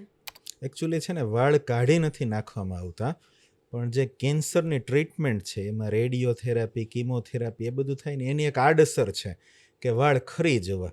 આપણને કેમ અમુક દવા ગરમ પડતી હોય એમ એ એટલી હાઈ ડોઝવાળી મેડિસિન ને ટ્રીટમેન્ટ છે કે એની આડઅસર છે કે વાળ ખરી જાય. એટલે કેન્સરની ટ્રીટમેન્ટ થયા પછી એવું જોવા મળે કે વ્યક્તિના વાળ ખરી ગયા હોય. એકચ્યુઅલી વાળ કાઢવામાં નથી આવતા, વાળ ખરી જતા હોય છે ટ્રીટમેન્ટના કારણે. તો એ પરમનન્ટ હેર લોસ? નહીં, ફરી પાછા હેર ગ્રો થઈ જતા હોય. ટ્રીટમેન્ટના અમુક સમય સુધી વાળ ન આવતા હોય એમનું હેડ, પણ પછી વાળ આવી જતા હોય છે અમુક સમય પછી. કેન્સર સર્વાઈવર્સ જે હોય છે એ લોકોને બહુ સ્ટ્રોંગ ગણવામાં આવે છે, તો એ રીઝન શું છે? બિકોઝ હમણાં મનીષા કોયરાલા, મતલબ ઘણી બધી સેલિબ્રિટીઝ હોય છે કે જેમને કેન્સર થાય છે અને કેન્સરને જીતીને બહાર આવે છે. તો એ એક લાઈફનો એક ફેઝ છે. હું બી અત્યારે કાઉન્સિલિંગ કરું, બટ બની શકે કે જ્યારે મારા પોતાના ઉપર મને જ્યારે કેન્સર થશે તો આ સિચ્યુએશન બહુ ડિફિકલ્ટ છે, આમાંથી બહાર નીકળવું. એટલે ખરેખર એ વોરિયર છે, એને અપ્રિશિએટ કરવા જ જોઈએ, એટલે જરૂરી છે. કેન્સરની ટ્રીટમેન્ટ કઈ રીતના થતી હોય છે? કેન્સર અગર શરૂઆતના સ્ટેજમાં હોય ને તો જેટલા ભાગમાં કેન્સર છે એટલો ભાગ ઓપરેશન કરીને ખાલી કાઢી નાખવાનો હોય. કેન્સર પહેલાં ચેક કરવાનું થાય કે ફેલાયેલું તો નથી ને, ખાલી એક જ ભાગમાં કેન્સર છે તો ખાલી ઓપરેશનથી એની ટ્રીટમેન્ટ થાય. અગર કેન્સર ફેલાઈ ગયું છે તો પછી જે જગ્યાએ કેન્સર જેટલા પાર્ટમાં ફેલાયેલું છે તે બધા જ ઓર્ગન્સ કાઢી નાખવા પડે. પ્લસ રેડિયોથેરાપી, કીમોથેરાપી એ એક લાંબી ટ્રીટમેન્ટ છે. કેન્સર જેટલું વધારે ફેલાયેલું હોય એટલી ટ્રીટમેન્ટ એની લાંબી ચાલે. એટલે જ અર્લી ડિટેક્શન, વહેલી ટ્રીટમેન્ટ કેન્સરની થવી પેશન્ટ માટે વધારે લાભકારક છે. ઘણા પીડિતો એવાય મળતા હશે ને કે ભાઈ ગમે કરો અમને આમાંથી આ પીડામાંથી દૂર કરો. બહુ મળે.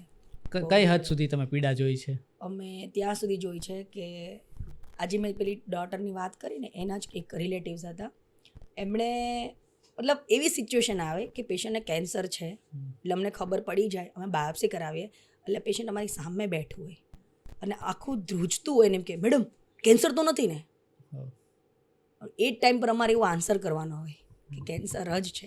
એટલે એ સિચ્યુએશન અમારા માટે બી બહુ ડિફિકલ્ટ હોય કે જ્યારે એ પેશન્ટને બી ખબર પડી ગઈ છે કોઈક ટાઈમ પર.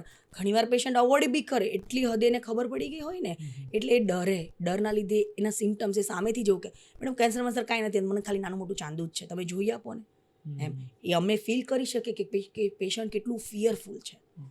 એટલે કેવું કે તમને જ્યારે થઈ જાય છે ને પછી તમને પણ ખબર પડી જશે કે આ વસ્તુ બહુ ખતરનાક થઈ ગઈ છે અને એનો ભોગ તમે તો બનશો, તમારી ફેમિલી બનશે પાછળ. એટલે આમાંથી બહાર નીકળવું બને એટલું જલ્દી સારું. કેન્સર ટ્રીટમેન્ટ માટે ગવર્મેન્ટ સ્કીમ્સ છે? યસ, હમણાં ગવર્મેન્ટની ગાઈડલાઈન પ્રમાણે આયુષ્માન કાર્ડ ને એમાં પણ કેન્સરની ટ્રીટમેન્ટ થાય છે. બહુ સારી જગ્યા પર થાય છે. એક અમુક પ્રોટોકોલ્સ છે કે લોકોનો ડોઝ ફિક્સ હોય છે. એટલે હવેના ટાઈમ પર ગવર્મેન્ટ બી સારી પ્રોવાઈડ કરે છે આપણને આ ટ્રીટમેન્ટ. અને અગર અફોર્ડેબલ છે તમે પ્રાઇવેટમાં બી આ ટ્રીટમેન્ટ લઈ શકો છો. બટ ગવર્મેન્ટમાં બી બહુ સારી ટ્રીટમેન્ટ હવે મળી રહી છે. અને કોસ્ટ કેટલી હોય છે? કોસ્ટ વેરિયેબલ છે. લાઈક મોઢાના કેન્સરની વાત કરીએ તો 50,000થી લઈને 2-3 લાખો રૂપિયા સુધી આની ટ્રીટમેન્ટ થતી હોય છે. પણ મિનિમમ તમે 1 to 2 લાખ ગણીને ચાલો જ. એટલે નોમિનલ ચાર્જ નથી. પછી તમે એક વખત કેન્સર થશે એટલે એવું બી શ્યોર નથી કે હવે બીજી વાર નહીં થાય. એટલે આપણે અફોર્ડેબલ હોઈએ કે ના હોય તો આપણે જાતે જ વિચારી શકીએ કે આ સ્ટેજ સુધી આપણે જવું જ નથી. સિમ્પલ નથી કે 1,000, 2,000, 10,000 રૂપિયામાં તમારી ટ્રીટમેન્ટ પતી ગઈ. એના કેટલા ટેસ્ટ હોય, બાયોપ્સી હોય, રિપોર્ટ્સ હોય, બ્લડ રિપોર્ટ હોય, કેટલું બધું પ્લાનિંગ, કેટલી દોડાદોડી, ત્યારે તમારી આ ટ્રીટમેન્ટ. એક વખત જ્યારે ઘરમાં કોઈ એક જણને કેન્સર આવે ને એટલે ઘણા લોકો આમ એકદમ હાહાકાર મચી જાય અને પોતે ફીલ કરે કે આ ટ્રીટમેન્ટમાં ખર્ચો તો બરાબર પણ કેટલી દોડાદોડી વધી જાય છે. અને કેન્સર એવી વસ્તુ છે કે જેનું નિદાન કરવું જ પડે.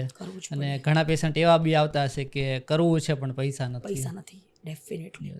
સિવિલમાં એમની સર્વિસ સારી મળે છે, એ જ મેં દોડાદોડી વધી જશે એમને. અને વેઇટિંગ બી એટલું હશે ને ત્યાં? બહુ જ વેઇટિંગ. અત્યારે બધું વધી ગયું છે એટલે અત્યારે કેન્સરના પેશન્ટ બહુ જ વધી ગયા છે. બહુ સારા ઘરના લોકોને પણ કેન્સર થાય છે અને જે લોકો અફોર્ડ નથી કરી શકતા, એક અવેરનેસ નથી એના લીધે જે સ્મોકિંગ વગેરે કરે છે એમનામાં પણ કેન્સરના રેટ વધી ગયા છે. તંબાકુ અને સોપારીથી તો થાય જ છે કેન્સર, પણ અમુક ફૂડ આઇટમ્સથી પણ થાય છે, તો એનાથી કઈ રીતે રોકી શકાય? અત્યારે છે ને આપણે જે કંઈ ફૂડ લઈએ છીએ એમાં પ્રોસેસ્ડ ફૂડ, ફેક્ટરીમાં બનેલું ફૂડ, એવું ફૂડ કે જેને લાંબો સમય સુધી સારું રહે ને એટલા માટે એમાં કેમિકલ યુઝ કરવામાં આવે છે. કેમિકલ નાખે એટલા માટે ફૂડ ખરાબ ન થાય. એ દરેક વસ્તુથી કેન્સરનું એક જોખમ છે. અત્યારે લોકો ઓર્ગેનિક શાકભાજી, ઓર્ગેનિક ફ્રૂટ તરફ વળી રહ્યા છે કારણ કે જે ટ્રેડિશનલ આપણે જે હમણાં ખેતી થતી હતી અત્યાર સુધી એમાં રાસાયણિક ખાતરનો યુઝ થતો હોય, જંતુનાશક દવાનો યુઝ થતો હોય, એ બધું આપણે પાણીથી ધોઈએ શાકભાજી પણ તોય અમુક કન્ટેન્ટ તો એમાં રહેવાનું જ છે અને એ બધી જ વસ્તુઓ કાર્સિનોજેનિક છે. એટલે બહુ બધી અત્યારના ફૂડ એવા છે કે જે કેન્સર કોઝિંગ છે. એનાથી મોઢાનું કેન્સર નથી થતું પણ આંતરડાનું કેન્સર થાય, જઠરનું કેન્સર થાય, બ્લડ કેન્સરનું જોખમ છે.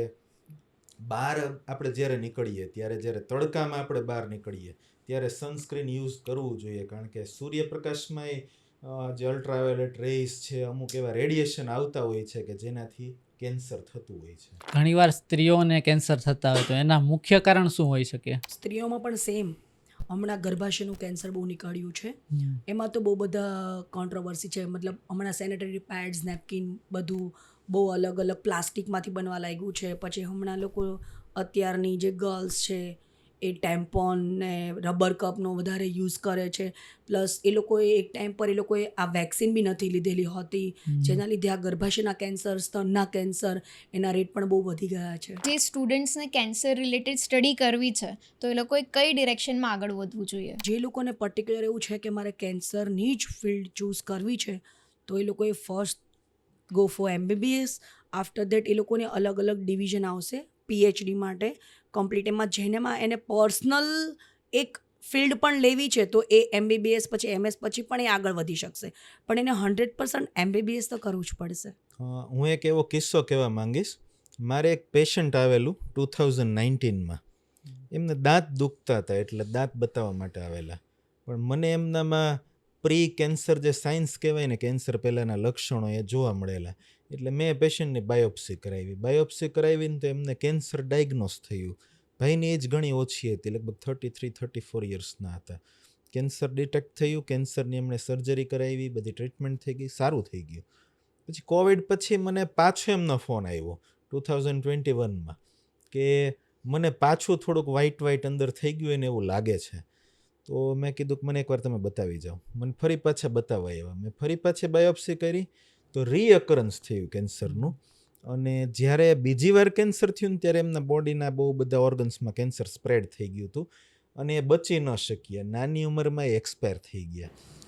એમની એક દીકરી હતી, મને ત્યારે ખ્યાલ નહોતો. એમના ફેમિલીમાં હું બહુ એટલું મારે વાતચીત નથી થઈ, પણ એ ભાઈ એક્સપાયર થઈ ગયા ને એના 1-2 વર્ષ પછી એક નાની છોકરી મારે ત્યાં આવી કે મારે ડૉક્ટરને મળવું છે. એટલે મેં એને બોલાવી મારી ઓફિસમાં. એટલે એણે કીધું કે મારા પપ્પા કેન્સરના કારણે એમની ડેથ થઈ ગઈ છે, તમે એમનું ચેક કર્યું હતું ને તમે નિદાન કર્યું હતું કે એમને કેન્સર છે, તો મારે કેન્સર કોઈને ન થાય ને એવું મારે ડૉક્ટર બનવું છે કે ગમે એને કેન્સર થયું હોય ને મારે મટાડી દેવું છે એમની ટ્રીટમેન્ટ. કારણ કે મારા પપ્પા જતા રહ્યા, મને મારા પપ્પા બહુ વાલા હતા. એટલે ત્યારે મને એવું થયું કે આમાં કંઈક હજી વધારે રિસર્ચ થવા જોઈએ અને બહુ ક્યોરેબલ હોવી જોઈએ કેન્સરની ટ્રીટમેન્ટ. અત્યારના યુથને આ ટોબેકો સેસેશન માટે શું તમે મેસેજ આપશો? અત્યારના યુથ માટે તો એની જ લેંગ્વેજમાં કહીશ કે તમે 5 લાખની ગાડી લો, 5 લાખની ગાડીમાં ક્યારેય એસિડ કેરોસીન નાખીએ છે નહીં. કેમ? આપણને એની ચિંતા છે કે ગાડી ખરાબ થઈ જશે.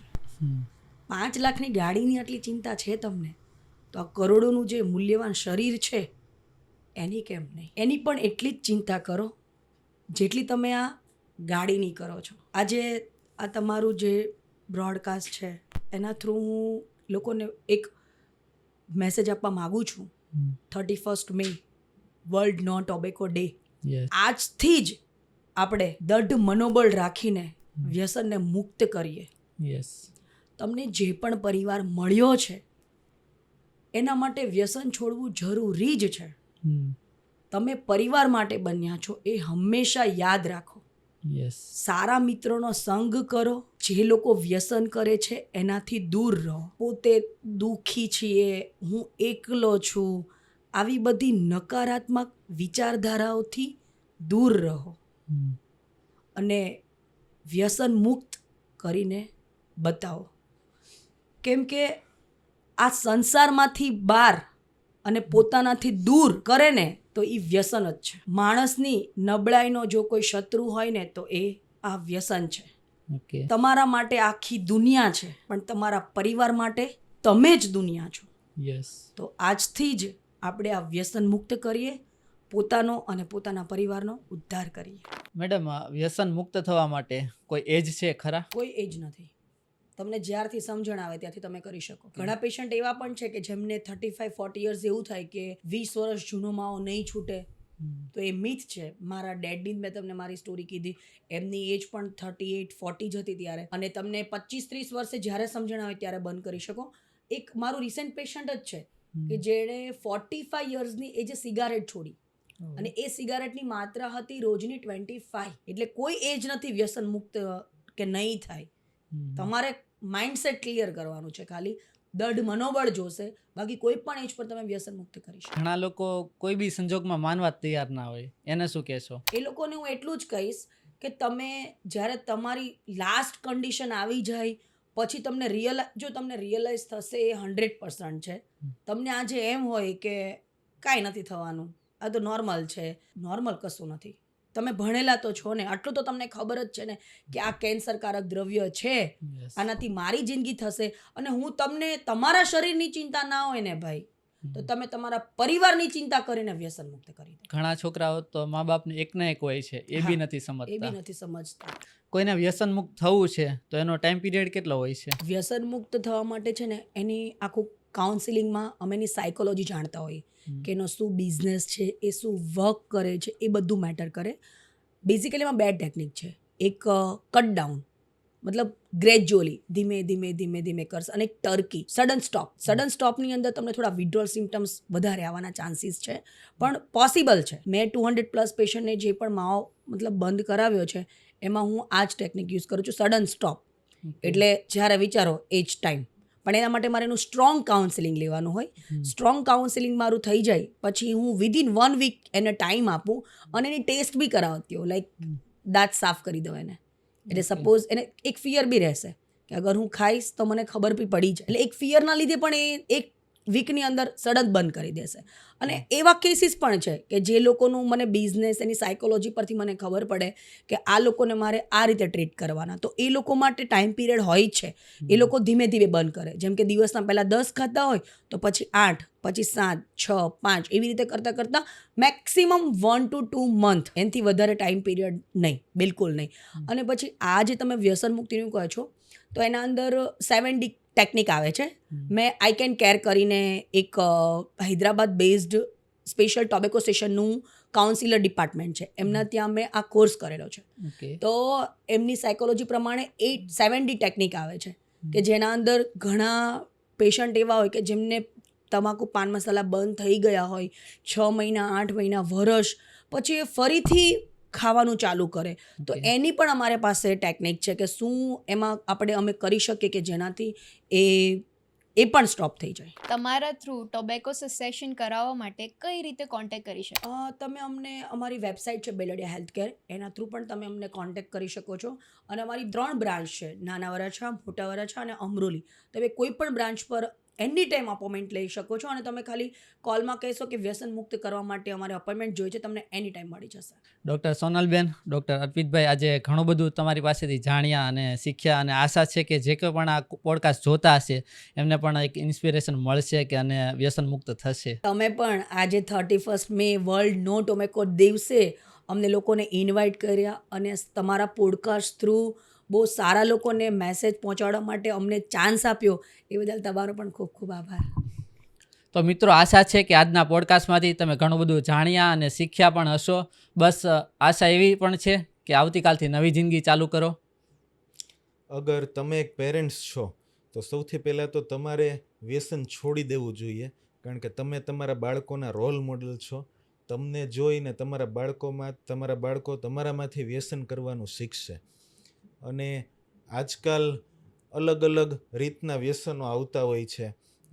સિગરેટ્સ આવતી હોય છે, જે પેરેન્ટ્સને ખ્યાલ પણ ન આવે કે બાળક વ્યસન કરીને આવેલું છે. ઘણીવાર બાળકો સોપારીને એવું બધું લેતા હોય, સિગરેટને એવું પીતા હોય, પછી ચ્યુઇંગમ ખાઈ લેતા હોય, સ્પ્રે યુઝ કરતા હોય, જેથી કરીને પેરેન્ટ્સને ખ્યાલ ન આવે કે એમનું બાળક વ્યસન કરે છે. તો તમારા બાળક પર ધ્યાન આપો, એમના એક્ટિવિટીઝ પર નજર રાખો, એમનું ફ્રેન્ડ સર્કલ કેવું છે એમની તમે માહિતી રાખો, જેથી કરીને તમારું બાળક આ વ્યસનમાં ન સપડાઈ જાય. રાઈટ. આજની યુવા પેઢીને પણ હું અપીલ કરીશ કે તમે આજથી જ નિર્ણય લો અને આજથી જ વ્યસન મુક્ત કરો. આ સમાજનું સાચું ધન યુવા પેઢી જ છે. અને હંમેશા યાદ રાખો કે દુનિયા માટે તમે એક વ્યક્તિ છો, પણ તમારા પરિવાર માટે તમે જ આખી દુનિયા છો. તો આજથી જ આપણે વ્યસન મુક્ત કરીએ. જો મિત્રો, તમને આ પોડકાસ્ટ ગમ્યો હોય તો તમારો અભિપ્રાય જરૂરથી કમેન્ટ બોક્સમાં બતાવજો. અને સાથે સાથે આ ચેનલને સબસ્ક્રાઇબ કરી દેજો જો આવા જ બીજા પોડકાસ્ટ જોવા હોય તો. ત્યાં સુધી આ વિડીયોને લાઇક અને શેર કરી દો. ફરી મળીશું એક આવા જ નવા પોડકાસ્ટ સાથે. ત્યાં સુધી બાય.